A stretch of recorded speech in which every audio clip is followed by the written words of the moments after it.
Jake Diebler believes this is the deepest roster he's had at Ohio State. I'm not ready to go that far.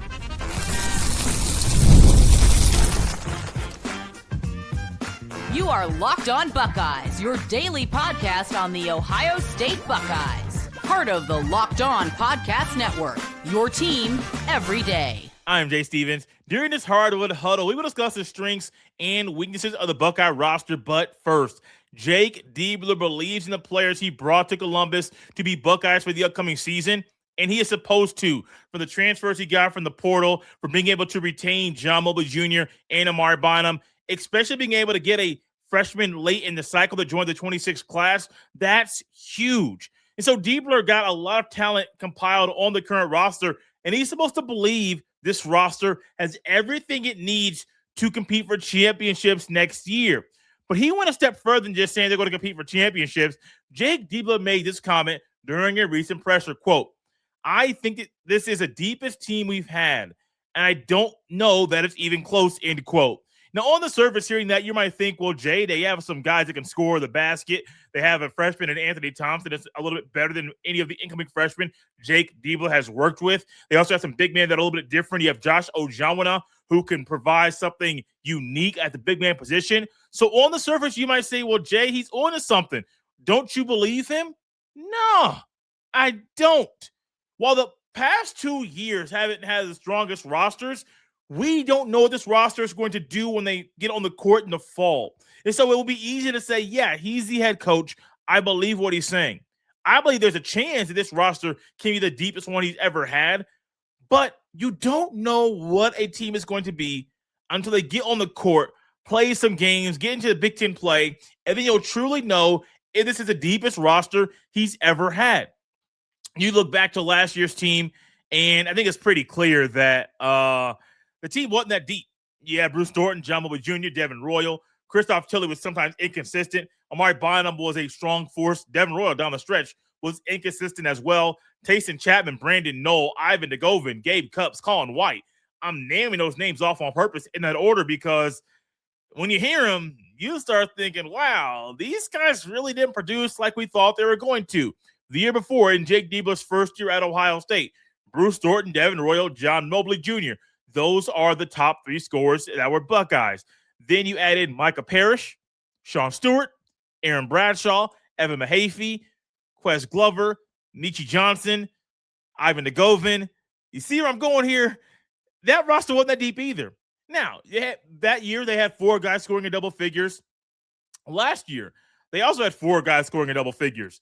So you may think, well, Jay, isn't that something that's a little bit of a connection between those two rosters? Yes. But outside of the top, it was a steep fall to kind of figure out the next tier for the players and how good that the next wave of players could be. This year's team can be really good. I don't know how good they can be. Ojawana is still a question mark. Anthony Thompson is a question mark. He's an incoming freshman. You just don't know what he's going to be. You have guys like Jimmie Williams and Curtis Givens III who are transferring up from mid-majors to a power conference team. You don't know what they're going to be when they play up to a bigger brand of basketball. And so, yes, on the surface, on paper, yeah, I like Jimmie Williams and Curtis Givens and Justin Pippen and Anthony Thompson. I think I like everything that goes into Ojawana, but a lot of what Ohio State's roster is right now is a mystery. Not a bad mystery. We're in June. You don't have to have the mystery solved right now. You have time to get in the weight room, get on the court, figure everything out before trying to figure out what type of team you're going to have when the season kicks off in November or tips off in November. So I like what Jake Diebler's thought is. I love his mindset saying this is the deepest team we've ever had. I simply love that. I love it. But let's be honest now. I view this the same way when it comes to grading draft picks in any league. I don't grade a draft pick right away. If I'm covering the Browns, I know some of you may be salty because of the trade. I feel your pain. The Browns or the Bengals or my team, the Colts. If we are trying to grade their draft picks in this past draft, you would be doing yourself a disservice by trying to grade them in the moment because you don't know what the draft pick is going to do on the field. You may say, well, we're going to grade the draft pick based off drafting him where they got him in the draft. Okay, that's good, like kind of clickbait stuff people do. But the true grade for anybody can't come until they are tested. You were in school. Some of you may still be in school. Your teacher doesn't grade you based off of like your final grade isn't just based off the homework or some of the things you do in class. No, you have to take tests and quizzes, and you have a final, maybe a midterm, and all that stuff. The heavier, bigger tests, the final, the midterm, that stuff dictates your final grade. So right now, you're kind of in the study stage of trying to figure out the roster. You put the roster together. You're studying the roster, trying to figure out where the pieces are going to go. This roster hasn't been tested yet. So I don't believe that Jake Diebler is wrong for what he believes. I just can't get on board that this roster is the deepest one he's had because they haven't been tested in the regular season. You ain't get tested in a scrimmage.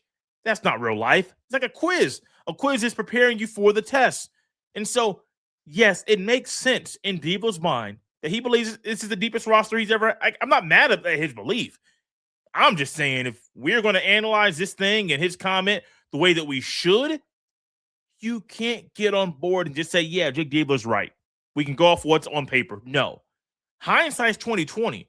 The first year, I was kind of high on Aaron Bradshaw and Sean Stewart. And I was like, y'all really aren't all that. Y'all aren't getting the job done like I thought. Micah Parrish, okay, decent player, but it really wasn't to the level that Ohio State needed it to be. Last year, outside of Thornton, Mobley, and Bynum, Royal and Tilly were kind of inconsistent.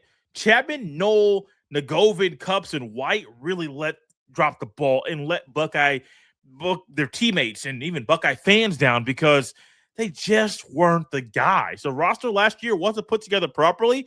I think they had better wings last year, but we'll get into that in the very next segment because, well, I don't buy and lean into what Jake Diebler believes about this roster.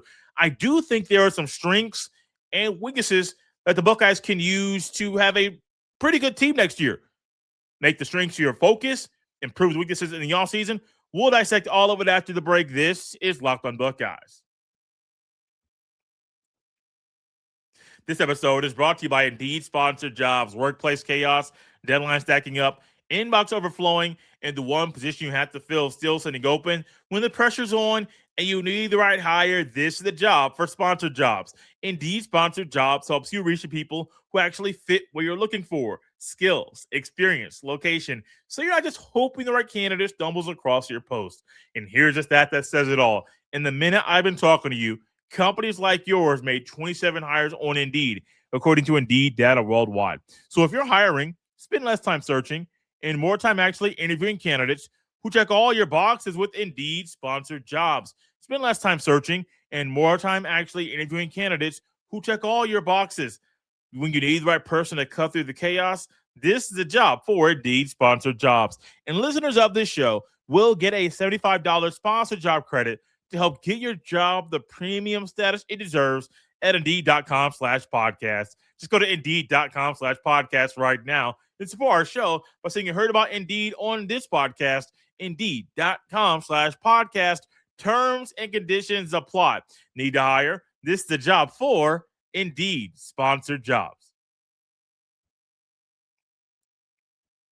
Thanks for making Locked On Buckeyes your first listen of the day and for making Locked On the #1 sports podcast network. Get your daily Ohio State fix completely ad-free by joining the Everyday Club today. Start your 7-day free trial right now and get closer to your team without the interruptions. Click the link in the show notes or go to lockedonbuckeyes.supercast.com to claim your free trial. Ohio State's basketball roster, to me, with what Jake Diebler has put together, is pretty good on paper. The roster itself has some holes. One key area we'll dissect in a little bit. But overall, you know who your leading scorer is supposed to be. You know who the second leading scorer might be. You know you have a young, wiry, energetic forward in Amari Bynum. There is a 5-star McDonald's All-American in Anthony Thompson.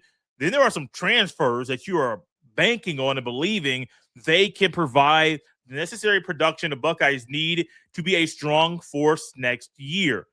Some of the strengths to me, kind of the strengths of this team, you got to look at John Mobley Jr., a sharpshooter, an all Big Ten player, a guy who just went off to the NBA draft to test the waters to see if it was right for him to go to the NBA and really just see what he had to do to improve his game to be a better draft prospect at the end of next year. And John Mobley Jr. is going to be the leading scorer. I wouldn't be shocked if he averaged between 17 to 20 points a game, really 20 to 23 could be the mark if he becomes a better sharpshooter, becomes a smarter player. But even if he is the same player he was last year, the ball's going to be on his hands more. He has to be a smarter shot taker. Just simply find a way to take smarter shots. And if he does that, the team will be pretty good. Should be I won't go that far yet. Should be a decent team next year. I'm trying to kind of tame and calm some of my thoughts about this team because I do believe in some of the players individually. Collectively, as a team, still up in the air. There is nothing up in the air when it comes to Amari Bynum and what he brings as a power forward spot. Him and Mobley could be a great duo next year. You have a 4-man that can guard some threes, even some smaller fives. He is quick. He is wiry. He has some bounce to his game. And he is a guy that I think could easily average 15 and 10 next year. Is that a crazy number to say? I don't think so because of how you don't have to run plays for him. Amari Bynum is just going to get his points. He's going to find his points in the production in the flow of the offense. Then you add in his ability to be a force in the paint on the boards. He is going to be the kind of guy that the Buckeyes can lean on once again. So the top talent, I really like Bynum and Mobley. I am really leaning into some of these transfers as being some strong contributors for the Buckeyes. Off the bench, Jimmie Williams and Curtis Givens III will be pretty good guards that can score and fill it up. Williams is a pretty good shooter. Givens' production jumped and made a big leap from his first to a second year a year ago. Justin Pippen is a wild card to me because I don't believe that Givens is ready to start. I think Pippen is your starting point guard. But I saw more of a scorer's mindset than a point guard. And I think with what you got from Mobley and Thornton last year, where Thornton was a leading scorer, he had more of a point guard's mindset, not a scorer's mindset. And so if Pippen has a scorer's mindset, I wonder how that impacts Mobley and his production and his productivity. Or if he has more of a point guard mindset, more of what his dad has, Scottie Pippen, when his dad was a point forward for the Bulls and even the Blazers after that, even the Rockets, can't forget them either. You can kind of see how he may be stunting like his daddy and trying to play that same role for the Buckeyes next year. So the stars of strengths, lean into Bynum and Mobley. The transfers, I like them, Williams and Givens and what they can do to fill it up off the bench. Pippen is more of a wild card. Andrea Jelovich, to me, could be a starting 5. However, it's very situational and depending on what team you're playing. If you're playing a team that has a smaller lineup and it's not very physical, you can put Jelovich at the 5 and bring Ojanwana off the bench. But if Ojanwana gets back on the court and if he is more of a force down low, more of a do the dirty work, be more of a pick and roll kind of guy and get the boards and be the physical guy the Buckeyes need down low for a Big Ten play to dominate that part of the season, then yeah, put Ojanwana in.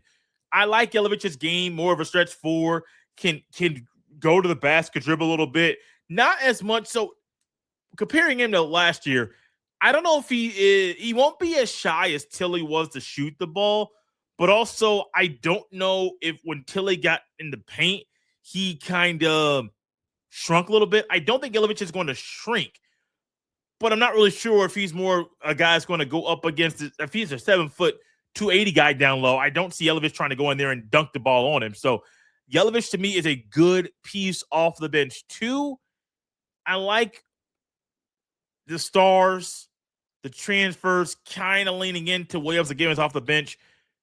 The pieces that are still unknown. Ojanwana, how is he going to go? How is he going to play after being out for an entire season? Ivan Nagovin, a solid backup. Will you get better production this upcoming year? Anthony Thompson, you literally have no idea what you're going to get when he steps on the court against BYU in the season opener. You don't. You can predict it. He is a very skinny kid. He needs to get into the weight room and put on some healthy weight. Now, there's not a lot of time between now and the tip-off, but in the time that is there, put the weight on, get the squats, do the push-ups, do everything needed to put on the healthy weight because he's going to need it. Alex Smith, a backup. If you are going to have your small forwards be 2 true freshmen, I'm not going to lie to you. That doesn't make me comfortable about how this team is going to be when those are the wings. They don't have any more 6'8", 6'9" guys. You're banking on 2 true freshmen to be that?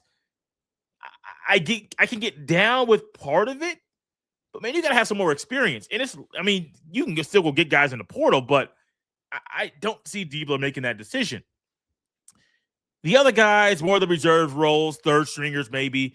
Vuk Lazarevic, who was the last player to join the Buckeyes 26 recruiting class, a 7-footer from, I believe, Croatia. He played basketball most recently in Utah, at the top of the dome. Correct me if I'm wrong on that. Braylon Nash and Miles Hero are still on the team. I don't see either one getting consistent minutes. The Buckeyes could realistically have a 9-man rotation, 10 if Alex Smith is the kind of guy that can come in right away and be a wing and to give Anthony Thompson a little bit of a breather. If not, that 9-man rotation, Jimmie Williams might have to play a little bit bigger than normal. He's 6'5", decent body size, a body type for a guy that can be a little bit more physical, but I'm just not sure how this roster is going to go. The stars, I like them, but man, there are a lot of question marks on this roster. Diebler loves it. I like his belief in the players he brought to Columbus, but saying it's the deepest roster he's ever had, it is too early to say that. The strengths and weaknesses of this team, the strengths you know. But, buddy, there are a lot of wild cards and a lot of question marks with the roster he has put together. Thank you all for tapping in Locked On Buckeyes and for making this show your first listen of the day. You can follow me on any social media platform at jstevens07. Send every email to jstevens317@gmail.com. This has been Locked On Buckeyes right here on a Tuesday. We'll see you next time.